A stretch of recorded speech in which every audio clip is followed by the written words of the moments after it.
अस्सलाम वालेकुम viewers, welcome to food world with Mahak. आज हम आपके साथ जो रेसिपी शेयर कर रहे हैं वो है टी टाइम स्नैक्स रेसिपी, चने की और मसूर की दाल के कबाब।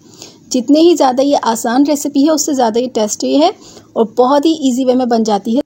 तो आइए रेसिपी स्टार्ट करते हैं। सबसे पहले हमने हाफ कप मसूर की दाल और हाफ कप चने की दाल को पहले हमने साफ़ कर लेना है। उसके बाद हमने साफ़ पानी से वॉश करने के बाद उसको हमने पानी में सोक कर देना है। अब हमने तकरीबन 3 से 4 घंटे सोक किया है दाल को। फिर हमने पैन में ऐड करना है चने की दाल। क्योंकि हम जो चने की दाल है वो थोड़ा टाइम लेगी, तो हमने पहले चने की दाल को ही कुक करना है। चने की दाल को हमने पानी के साथ ऐड करना है और उसमें हमने ऐड करना है हाफ़ टी स्पून हल्दी पाउडर और नमक ऐड कर देंगे अकॉर्डिंग टू योर टेस्ट। मैंने यहाँ पर अबाउट 1 टीस्पून नमक ऐड किया है। मिक्स करेंगे, उसके बाद कवर करेंगे और लो मीडियम हीट पर हमने दाल को तब तक कुक करना है जब तक दाल थोड़ी सी हाफ डन हो जाए। जैसे ही चने की दाल हमारी हाफ डन होगी तो हमने उसमें ऐड कर देना है अब मसूर की दाल, क्योंकि वो जल्दी ही गल जाती है। उसके बाद हमने पानी भी आप देख सकते हैं थोड़ा बहुत ही है, उसमें ही हमने दाल को दोनों दालों को अब कुक करना है। तो आप देख सकते हैं पानी जो है बिल्कुल ड्राई हो चुका है, दाल बिल्कुल सॉफ्ट हो चुकी है।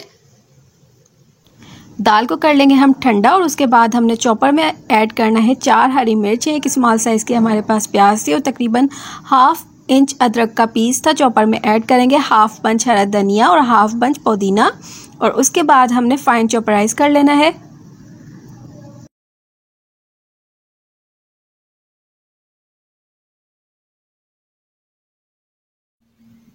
ग्रीन मिक्सचर बिल्कुल रेडी हो चुका है। अब हमने जो दाल कुक की थी वो हमने इसमें ऐड करना है और दोबारा से हमने चॉपराइज करना है। ये अब आप देख सकते हैं हमारा जो कबाब का मिक्सचर था वो बिल्कुल रेडी हो चुका है। इसी फॉर्म में हमने दाल का मिक्सचर रेडी करना है। अब हमने मिक्सचर को करना है ट्रांसफ़र बाउल में और उसके बाद हमने 1 टेबल स्पून भुना और पिसा हुआ धनिया और ज़ीरा, 1 टीस्पून हमने लेमन जूस ऐड करना है। अगर हमें ज़रूरत हो तो हम थोड़ा सा नमक ऐड कर देंगे और उसके बाद हमने 2 टेबल स्पून ब्राउन प्याज ऐड करनी है और मिक्स करना है। बहुत अच्छी तरीके से मिक्स कर लेंगे और इस मिक्सचर की अब हम देंगे शेप जो भी आपको डिज़ायर्ड हो। मैं यहाँ पर क्रोकेट्स की शेप दूंगी, आप चाहें तो आप इसको सिंपल कबाब की भी शेप दे सकते हैं।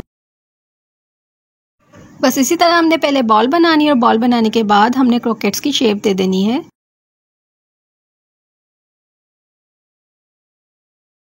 कबाब हमने रेडी कर लिए हैं। अब हमने करनी है कोटिंग, जिसके लिए हमने 2 अंडों को पहले बीट कर लिया था। उसके बाद हमने उसमें डिप करने हैं कबाब और कबाब को हमने डिप करने के बाद कोट कर लेना है ब्रेड क्रम्स से। ब्रेड क्रम्स से कोट करेंगे। अच्छी तरीके से हमने ब्रेड क्रम्स पर कोट करने हैं क्योंकि इसमें दाल है। कोट करने के बाद अगर आप चाहें तो 10 से 15 मिनट के लिए फ्रीज़र में भी रख सकते हैं।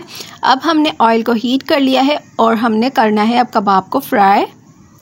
लाइट गोल्डन कलर आने तक हमने कबाब को फ्राई करना है। कबाब का कलर हमारा गोल्डन आ चुका है, बिल्कुल हमारे कबाब सारे फ्राई हो चुके हैं। तो अब हमने किचन पेपर पर निकाल लेना है। तो यम्मी से दाल के कबाब हमारे रेडी हो चुके हैं। आप ये रेसिपी बनाइए और हमें फीडबैक दीजिए।